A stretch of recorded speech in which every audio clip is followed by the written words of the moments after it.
Hey, welcome to another Journey Now podcast. Hey, we're glad you're here today. Yeah, we are Hey, too. guys. Hi. We're glad somebody showed up. You know what? Here's what's great.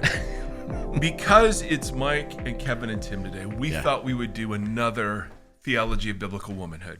Yeah. And talk about the trials of pregnancy, how hard it was on us. Yeah. It's very underappreciated, the difficulty of the whole delivery thing on men. I'm so happy we're bringing this up today. Yeah. I've been thinking about this a lot.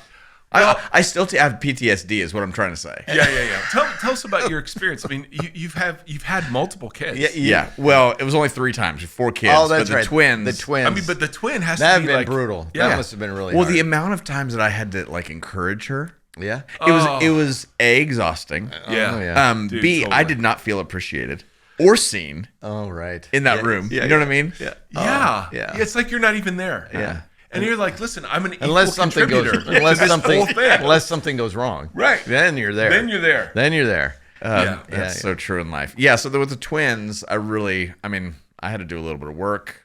Yeah.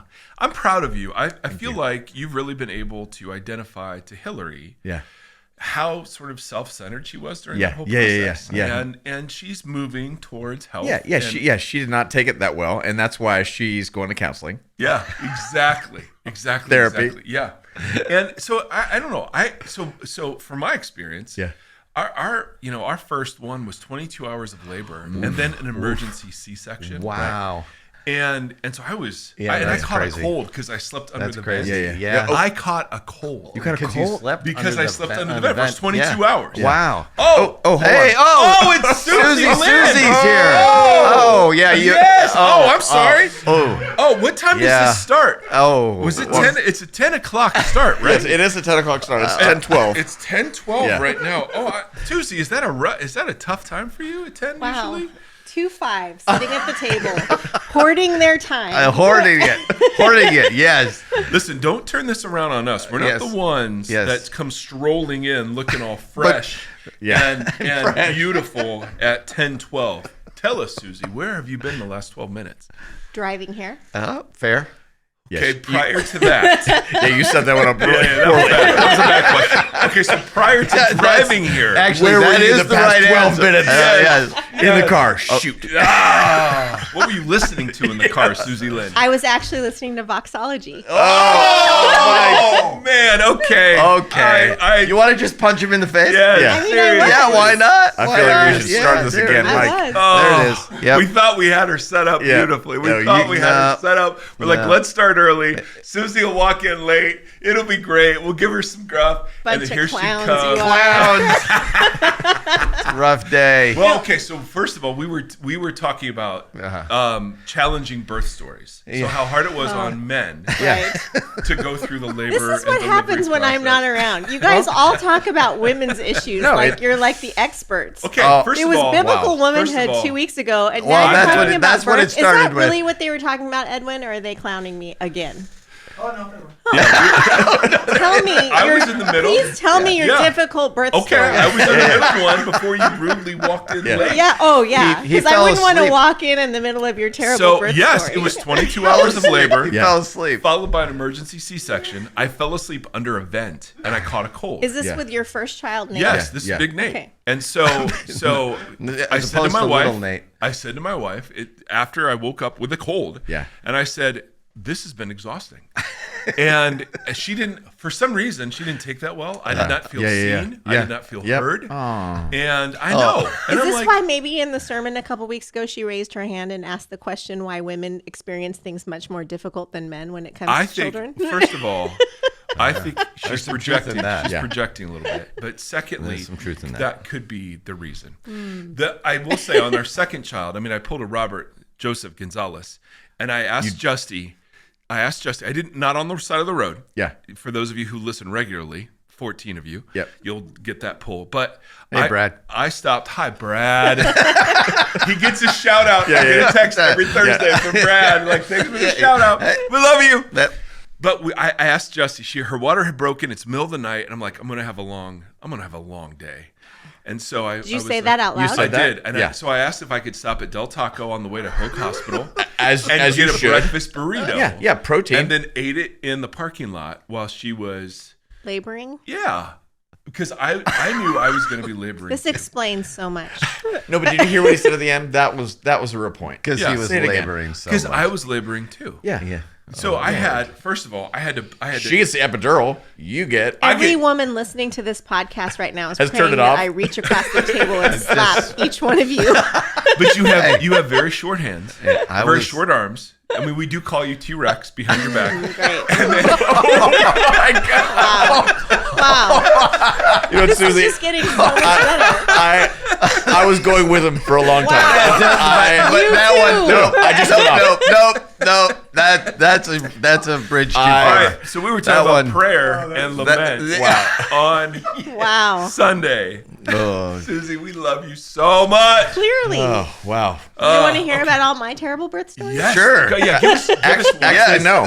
Actually, no. I don't. I actually don't. Tim loves a good birth story. Tim faints and hits his head. Oh. Nope. I just dry heave. Yeah. But I think it's so beautiful, and it's Right. so beautiful. Yeah. Let's move on. Yeah. It is a real thing with Tim. Tim. Unbelievable. Yeah. Yeah. Is it?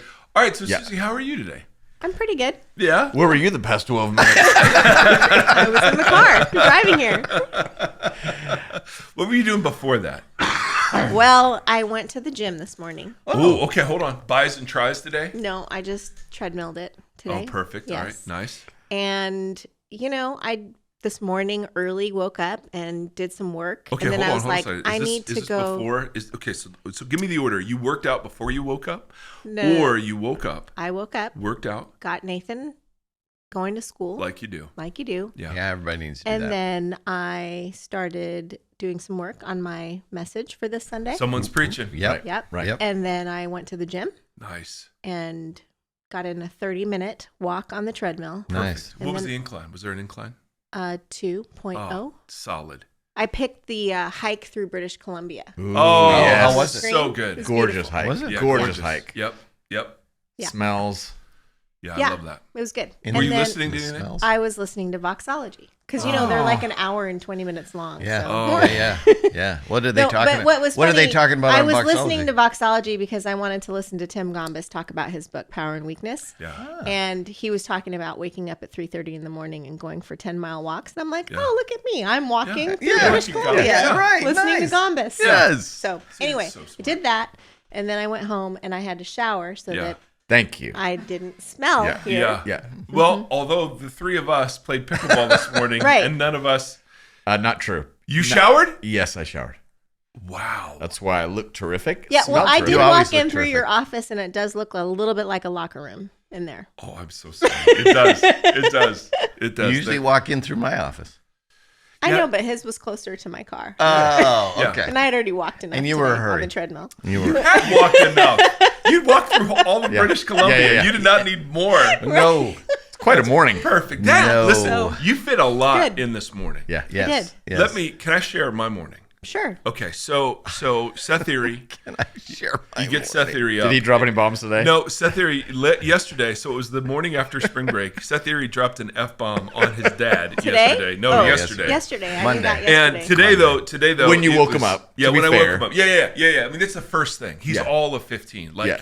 every bit of 15, Yeah. and it's like he comes up with a new. Way of using the F word. No, thankfully, it's been a while, but he just wanted to let me know he still knew how to use it properly. And just let me say, as a proud parent Yeah. of A he well-placed used it. F-bomb He is very used it good. grammatically, Yeah. like, and narratively, very appropriately. Okay. And so, no, this morning he didn't drop anything, but we got him ready, and then I prepared myself for the pickleballs. And it was fantastic. Yes, it's plural because I have men that I play with. Wow. And it is fantastic. I didn't mean. And so all that is to say, we go to Brentwood. It Might be a better way to say myself, and Tim. Continue. And we played. We pickled together, and Yeah. it was fantastic. Yes. It was a great morning. Wait, the three of you played together? Yep. Yes, Oh, wow. we did. I got to play with Kevin the first couple of games. Tim and Kevin got to play together. Mike and Tim didn't get to play Did you together. bring in a fourth person, like a rando? Oh, Was there's there? a bunch of randos. It's open. And they're image bearers, just to be precise. Yes. Mike got ridiculed this morning by one of our favorites, Elizabeth. Now, mind you, Elizabeth is close to 80. Yeah, probably in her 70s. She was a javelin thrower. Yeah. And she's one of the OG pickleballers. She started in like 2014 before it became a thing. Mm-hmm. And she the way you know that you're in with her is when she starts giving you crap, like big time. Yeah. And so I've never gotten to play with her. So I dropped Kevin like a bad shoe. Yeah. Oh, my time. And I was like, I'm gonna go play. And Elizabeth did nothing but talk to me about how slow and fat I am. And it was so great. It was so. And she doesn't. Did she say you must be from Ohio? No, that's funny. And that's a callback. Oh, we're not going there. There you go. Suzie, there you go, Suzie. If we're gonna edit anything, it's that right there. Oof. All of Ohio just groaned. Yes, our 3 listeners.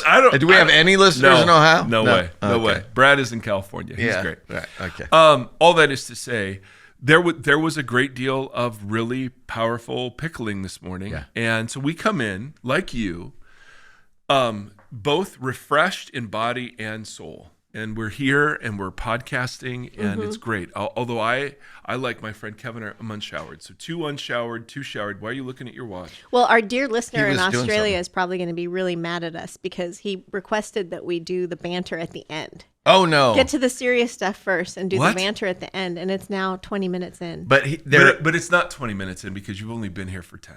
right. Yeah, so really it's only 10 That's minutes when it in. officially started. Yeah. Well, I didn't know that there was somebody because from down under, where women grow and men plunder. Yes. Um, And by the way, dear Australian listener, we love your terrain there. We do. Lord of the Rings. Yes, that's Man, New Zealand, but yes. Beautiful. And we beautiful love terrain. and we love Olivia Newton-John. New Zealand. Yeah. Oh, yes. And we love Australian rules football. Yes. And we love big Outback spiders, Steakhouse. big wolf And spiders. their toilets go the opposite way. Is right? that- is that the true? water goes the Is that opposite way, true? below the equator. Yes. Oh my Wow. And so I'm thinking what this person is thinking Yep. is that Yeah. our humor should be at the end. It's Yeah. just their little It's like a toilet backwards, bowl. like a toilet bowl. Yeah, so, the podcast anyways, is like the flushing of a toilet. It Once feels again, better once it's go to done. the show notes for the future. Go to the show notes, and you can see where we end Dummery. Yeah. The Right. Dummery. Well, but do we end it? No. Thanks, I mean, Grant. I think we kind of carry it. I thought we through the called whole it way. shenanigans. I call No, it it's other Team things. Banter, Team Bible. Oh, Speaking of Team Bible, yes. Kevin, the Reverend Kevin. Rev Kev. Yep. On fire. All right, On- 12, no. 25. Yes, 12. There start it the is. series. Mark, All right, here we go. Mark. All right, Kevin, what do we do? what do we do now? Yeah. I don't know. Usually you ask me a question at this point. And I Okay, answer it. so what was the sermon on? It was on the persistent widow or the unjust judge. Depends upon which way you want to look at it. Well, which way did you look at it? Both. Well, see. Yeah, see, it's And what's the point of the parable? point of the parable is persistence in prayer. Oh, that's dumb. It is. That's dumb. We a couple weeks ago, maybe it was 3 weeks ago now. I don't know. We asked everybody to write down laments. I don't know if you remember that or not. I think it was I your was there. idea. Yeah. Yeah, and that really was. It emotionally touched me. I don't know if it emotionally touched anybody else. Yeah. But reading those? the 4 pages. yeah, the level, Typed out. the level of and the depth of some of those things were gut wrenching, and it was in that moment I was sitting there going, "I'm up in a couple weeks. We got to do something that speaks to hope in the midst of all this." Because there's our church very honest with us on those laments but we get prayer requests every week that I'm like, wow, we just don't know what people are going through until they write it down, because they come in, you see them, and you just like assume, Yeah. you seem like you're okay. Yeah. It's like Showing the happy husband in the delivery room. Right. You just look at him and you're like, they're doing fine. Yeah. But they're not. Yeah. Anyway, yeah. go ahead. Anyway, Getting a that cold. yeah. Right? Yeah. Yep. That's It's exhausting. apparently what it is. This is exhausting. This is exhausting. More This kind of is starting to exasperating. feel like labor. Expert. Nice. Well, you're the only one that would know. Yes. Exactly. Yeah. Kevin, come on. Let's come erase on. that. Can we Yeah. take that out? Edit that out. I threw you a softball there, Susie. Yeah. But anyway, so I was trying to think through, what is the best way? Let's just talk about what it is to be hopeful in the midst of what seems like incredibly difficult circumstances, because it feels like that with what's going on overseas, what's going on here in our country, what's going on in individuals' lives.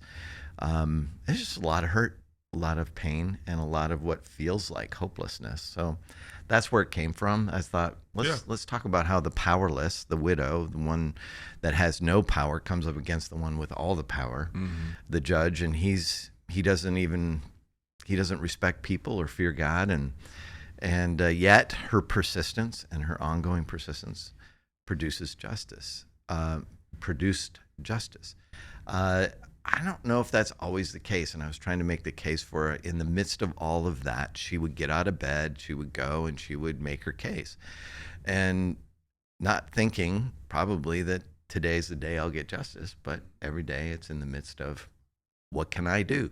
What can I control? I can only control what I do. Well, and we don't know what she was looking for justice for. So No, that's it's real. like not really the point. It's not the point. The point is the persistence of the person that realizes they're up against somebody that's much more powerful. So I have a question. Yeah. So, or two. One of the things that the parable kind of presupposes is that God, even though is not an unjust judge, he's the judge. But why do you have to be persistent in prayer? Like, why can't you just express your request, or God know it ahead of time? Knows your heart. Right. Why do you have to why would there be a parable where you actually have to keep asking? It's a good question. Did that question come in a text line at all or anything? Similar ones. And that is a question I think that haunts many people. I think that's a question that is, it presupposes something. It presupposes that what you're asking for will happen in one ask. It presupposes that you know something that you don't. And it presupposes that somehow, some way, not involving God on a persistent or continual basis is okay. So all of those things together kind of put us in this place where we go, oh, I'm supposed to engage with God, and it's engaging with God that ultimately is the gift. It's not the outcome. And that's the struggle. The struggle is, we know what we want for the outcome. We want justice. We want this to go away. We want the struggle to be. But yet we worship a God who came and joined us in the struggle. We worship a God who didn't shy away from the greatest struggle, that with death and being persecuted and beaten and crucified. And so we see that the escape isn't the result of the prayer. What we hope is that the prayer gets us closer to the one that's with us in it. So what would you say then to, because I had a conversation with somebody a few days ago who, it's her dad is my friend that has the ALS. Yeah. And she said something really honest and significant. She's trying to figure out where God fits in this. She's inherited a very robust faith, but it's not her faith yet. Yep. And so she was saying, well, like, why do we even have to pray for a miracle? If God is good, then why do I even need to ask for a miracle? And I was like, I don't know, bro. That's a really good question.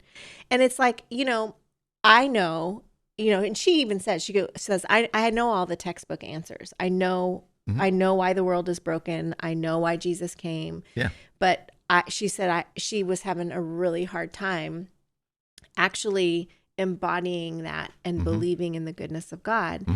And when I think, well, it's we know that God is with us, and I'm trying to kind of show her and point her to where, not too much, because I'm just there listening, but I'm praying that she would understand at some point that God is with her in this. Yeah. I know in her response, I didn't say it out loud because I know her response would be, I have friends that are with me. Yeah. Like, why do I need to pour out all this energy to make myself believe that God is with me when I got people who are with me? Mm-hmm. That's a great question. One of the reasons I wanted to talk about this is because I want to differentiate between the idea of what is wishful thinking Mm-hmm. and what actually is hope. Mm-hmm. They're different things, and it's easily confused. Wishful thinking is it's rooted in the idea that the outcome is what matters most. Wishful thinking is, I just wish this would go away. I wish my dad would be healed. I wish the pain wasn't here. I wish fill in the blank. And we confuse that with hope. Mm-hmm. And the hope is rooted in reality. Hope is rooted in a faith in something bigger than. Mm-hmm. Hope doesn't always get satisfied like in ways that we want it to be. But it's always attached to something that we have faith in. It's always attached to reality. And so in the midst of that, that's a great example of watching somebody with ALS is dying, and it's somebody close to you. You're watching it, and they ask the question, "Where's God in this?" God is in it all over the place. Yeah. So how would this parable help in this situation? So the persistence is that it's what can you control? What can you ultimately control? You can't control the outcome. You can't control what's happening to the person. You can't control the circumstances that surround it. The only thing really that you can control is what you do. And so you enter into this with the soberness of the idea that I can call on a God that I believe in. I can be around people who can support me. I can be a person that finds a way to find God in the midst of this because he's with me. That is not satisfying from the standpoint of I've been through this. Yeah. I've watched it happen. I've watched people die recently. It's been my companion. But to find hope in that is to see, even looking back over my life and seeing death and seeing how it has played out and see how it's changed people's lives and see God work in all of that. Because ultimately, death is our friend. Death ultimately is with us all our lives. We just don't acknowledge it. We just don't look. Our expected hope is not attached to death because death has been beaten by God. And so our hope is more in what is considered to be life. And that life then, which we've been talking about, this is the beauty of what we've been talking about as a church, is we can experience heaven in this life as we bring Jesus with us to all these circumstances. Because all of these circumstances need heaven. They need Jesus. And so sometimes I'm just holding it for people. Like if I sit with somebody who's really hurting, it's like, I can have hope for you. I can have faith for you, even though yours is waning, and it's part of being in a community. It's part of being a part of something that is interconnected in relationships in such a way that we have a common faith in the same God, in the same Jesus who's with us, but you can't hold it right now. Well, I'll hold it for you. Well, and I think that's really important when you brought up it's the difference between wishful thinking and hope is there is not an outcome here that we're necessarily we're not able to control it. Right. And we might be trying to control it or under the illusion that we can control it. So like in this case with the conversation I was having, the outcome, I think it's more than wishful thinking to be praying for someone's healing. Yes. But in my conversation with her, the outcome isn't that I don't have any control over the outcome of whether she'll know and believe and trust in Christ and the goodness of God. But that's me holding that because for whatever reason I do today. Yeah. So I'm going to just hold that and trust that there's like some supernatural intervention that occurs in the midst of that I really can't explain. Right. That will at some point lead her to a place of comfort and peace knowing that Christ has been with her. Yeah. But I don't know that that's going to happen and I can't control that happening, but I can control my ability to hold space with her and be with her even, as she's being super honest about what she thinks and feels. Yeah. My hope is that the result of whatever the thing is, whatever I'm going through, is that God will use it for good. That's the hope. The hope isn't, because once I start saying the expectation is, God, you're not good unless you heal this person, or God, you're not whatever unless, now I've turned the tables and decided I'm God, and I'm telling God what the outcome has to be. And if you're really God, you'll do what I tell you. That's the opposite of praying. That's telling God, you can do that, and he can handle that. Or what I'm persistent about. Yes. I mean, right. I mean, if I'm persistent, yeah. I mean, I've heard that so many times. Yeah, just keep praying the same thing. Persistent to get what you want. Yeah. You said something this weekend. You said that in the story, she did not, her status was not changed at the end. Nope. She got the answer, but she was still in the still same a widow. spot. Yeah, still in the same station. So is the judge. Everybody's in the same place. She just happens to get a result for being persistent. She wears them down. She turns the tables on them. And this is where the powerless person overpowers the powerful, which is the great part of the story. Yeah. This one's really unsatisfying. It is. I agree. It's very unsatisfying. Yeah. Yeah. But it's reality. It's how life works. We want, and this is one of the great, I think, tragedies of some of the things I've said in the past, but also some of the things that I've experienced and people have said to me. God will make this right. He didn't, in my opinion. He didn't. Whatever that was, like the result isn't the reason for the prayer. Mm-hmm. The reason for the persistent prayer is to align ourselves with God. Yeah. So like when your brother passed away, someone says to you, God will make this right. Yeah. No, he didn't. No, he didn't. Yeah. Or did he? From my perspective, it was tragedy. I was left with nothing but tragedy. It's you're right. It's not satisfying. But heaven enters into these moments. And this is what I was trying to say. When there's an infusion of hope, even when I was with my mom at the hospital when she was dying, little pieces of heaven showed up. And they were humans that would come in and do kind acts. And they would speak kind words. They would care for my mother. They would do things. And I'd be like, oh, this feels like honoring of a image bearer. I don't know if they knew Jesus or not, but I saw a little bit of light in the midst of the darkness. And this is what spurred hope for me. This is what ultimately I can see the good in this. This is how humans bring heaven to each other. It's even though my mom died. Yeah.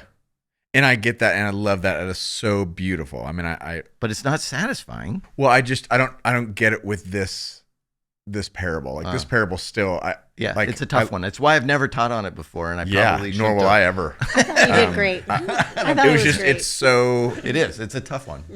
I mean, I feel like we're talking more about the problem of evil and suffering right now than. But in the midst of that, there's hope. Yes. So what was his context of what he's giving this parable? He gives the reason for the parable is that you will be persistent and keep praying. Be persistent. Yeah, man. Because your heavenly Father, who's not corrupt, wouldn't he much receive your prayers better than this corrupt judge?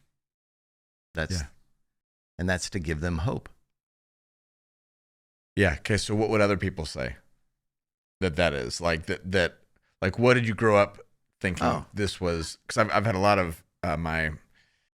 Ask whatever you wish and it will be given to you. Just keep on it. I mean, keep on it. From my healing That's what friends, I was taught. Yeah. Yeah. That they would see this different than just being hope. Yeah. Yes. What would they see it as? I mean, it's like, no, this is our job is to keep pushing to a great Father who's better than this judge. Yep. So let's keep want. doing this. Have we stopped praying for this? Let's keep praying, keep praying. And there's something about prayer that involves God that I can't quantify. Yeah. And there's also times when you pray and you pray and you pray and the answer is no. No. Yeah. No. Do all the right things. Check all the right boxes. And so what are you going to do then? Are you going to come to this is where hope can't be in the outcome. Right. Totally. Because once you place hope in the outcome, and the outcome is wrong or not aligned with what you think it should be, Yeah. hopelessness is right around the corner. Yeah. Yeah. This parable's always has been hard for me. So I did a study on just the word hope, and it was always what my idea of hope is like, oh, cool, let's hope that God does this thing, heals me of my cancer, Right. does all these things. Mm-hmm. And so rarely is hope used like that scripturally. It just always was as a kid. Yeah. But hope was Jesus alone. Just Yes.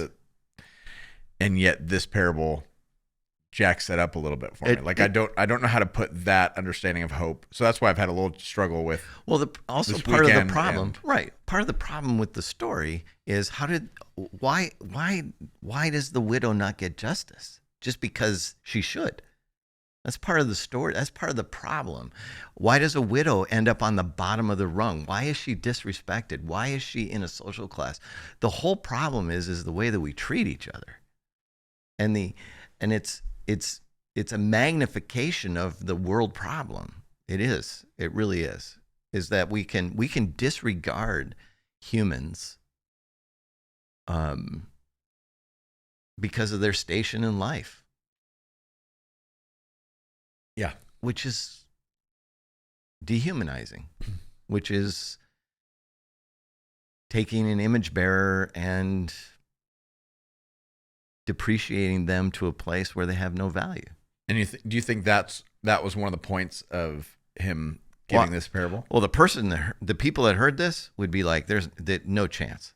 No chance. The widow has no chance. So he turns the table on the powerful, which is the ongoing story of the gospel. It's a picture of the gospel. Yeah. It's the powerless that overpower the powerful, which is the ongoing story repeated over and over again throughout Scripture. Yeah. I know. It's not satisfying. But hope, it was not meant to be something that is merely something infused in us to get what we want. It's not wishful thinking. It actually is a byproduct of believing in Jesus. Where my faith is. I know. Was that I think you'd mentioned some of the questions that came in on the text line were about, is that something you can self-conjure? Right. Yeah. Mm-hmm. How do I get hope? Mm-hmm. Hope's connected to your faith. Whatever your reality is, whatever you believe is true. And the expectation of something good, that's the definition of hope. There's an expectation of something good to come. And this is often attached to Jesus' second coming. It's attached to, I haven't forgotten you. It's attached to this idea that we are not forsaken here. Even though it feels like you're forsaken here, you're not. And what we believe is true about Jesus, then in those minutes, in those moments, in those situations, ultimately will determine whether we have hope or wishful thinking. Yeah. Yeah. I mean, Sunday, I was telling you guys yesterday, there's a guy that I know that I love in our community so much. And I know he's just been going through a lot lately. Yeah. And Ross started the first song and I was like, great. I've sung this song a million times and prayed this, and it was fine. And I went up to my friend and I just put my arm around him, and I just had this sense, just hold your arm, hold him this whole song. Yeah. And so as I was just holding him, my arm around him, and I was singing these lyrics, and it was like I was the one who was believing for him Yeah. when he couldn't. And I got like really emotional just sitting there. I was like literally physically connected to him, going, oh, I'm bearing with him. Yeah. I'm holding him up, being the one who has enough faith to like just barely enough faith to go, yes, these lyrics, these prayers are true. And I'm going to pray this with you and for you when you can't. Yes. It was really a powerful moment of like the actual community being hope for one another. That's hope-filled. Yeah. Yeah. That was really special. That was really beautiful. So in the middle of all those laments, like all those things that people wrote down, is that we're in it together, so you're not alone. So alone is a feeder of hopelessness or isolation. So if you're writing it down and letting people pray about it is joining the community in hope that God will answer, but also that God's with us in that. And the manifestation of God with us in that is us. Yeah. Is it? Mike, you've been real quiet. You guys have been doing great. I don't have to be talking. Yeah. He's still thinking about his birth stories. Oh yes, he's still got a cold from the and vent. number 2, the burrito was amazing. Oh, And yes. yeah, it was great. Yeah, one of the questions that came through was like, how do you tell people in places like Gaza right now, Mm-hmm. Yeah, she said it feels like a slap in the face. to say you need to have hope, and that again is a community answer to that question. Is it's the same thing with people who were, say, in a concentration camp in Auschwitz or whatever. How did you make it through? I had hope. So it's not the expectation that I will be delivered. It's the expectation that somebody is in there with me. And the expectation of something good is I will not be alone. I may die doing this, but it is God's presence. It is the idea. But should we pray? Yes. Do we want God to move? Yes.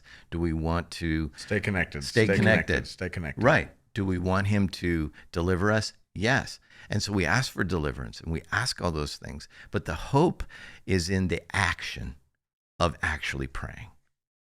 It's the expression of hope. Yes, the expression of hope. Yeah. Yeah. But those things are also more clear or available to us in hindsight. Right. Because you can't really, I mean, we talked Right. about this a little bit yesterday. It would Yeah. be tone deaf to tell someone in Gaza, everything's going to be okay because you're with other people who Oh. are experiencing this too. You're Right. not alone.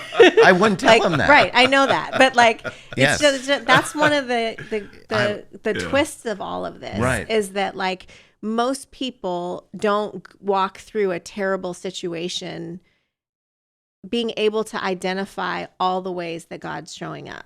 I Yep. mean, No. it's only in hindsight that we can only in hindsight that Yes. we can see, which is why I think God calls us to remember Right. so much in scripture, because we Yeah. need that remembrance of Yeah. other things is what fuels our hope for now. For sure. So like you can look back on maybe when your brother passed away and Right. see like the relationship you had with your brother Right. and how that has formed who you are today, even Correct. in that short time. Like Yeah. there's all these things that you can see in hindsight. But if you were sitting next to your brother at that hospital and I came up to you and said, don't worry, Kevin, this is shaping you into becoming the man that you're going to become and we're all going to enjoy. there would have been some like you would have massive, hit me. there would have been some cursing going on. Right. Like Yeah. that's just not No, something right. you can really do. But if you show up Mm-hmm. and listen and are invested in the person that's going through the difficulty, God showed up. Right. But that's another reason why you can't like, Right. you can't be outcome oriented with Right. any of this, Right. because it's not until way later that we even begin Yeah. to see glimmers of, Yeah.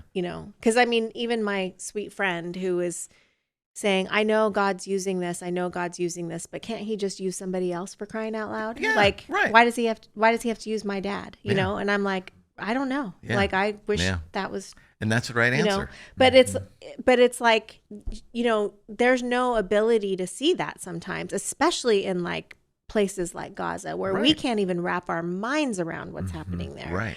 But like in hindsight, I don't know, maybe there will be a day where people will be able to, like those people in concentration camps, Yeah. they didn't have a testimony until afterwards. Right. Yeah. So It's hard. it is so hard. It is. But it's the human condition. Mm-hmm. This is part of being human and being in the outside of Eden. It Right. is part of it. We're not in Eden. We can bring it though. This is where, I want to be hope for somebody. I want to show up and bring heaven to that situation as best I can.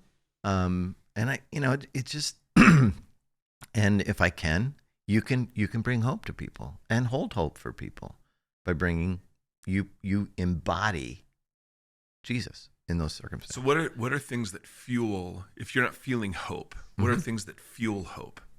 Fuel hope. Yeah. So community Yeah. is one we've obviously, believing for each other. Right. For sure. What else?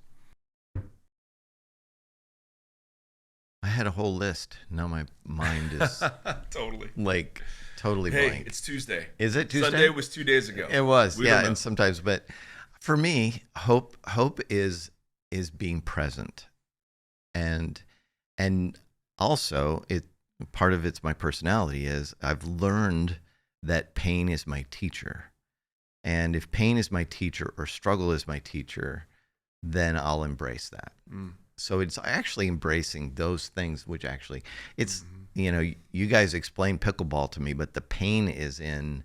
Bro. The pain is in just playing and hitting the ball in places it's not supposed to go, or missing it or whatever. But but repetition. Yeah. People telling me it's also being around people who have hope. I think that's probably the biggest thing. Yeah. If you're around hopeless people, Yeah.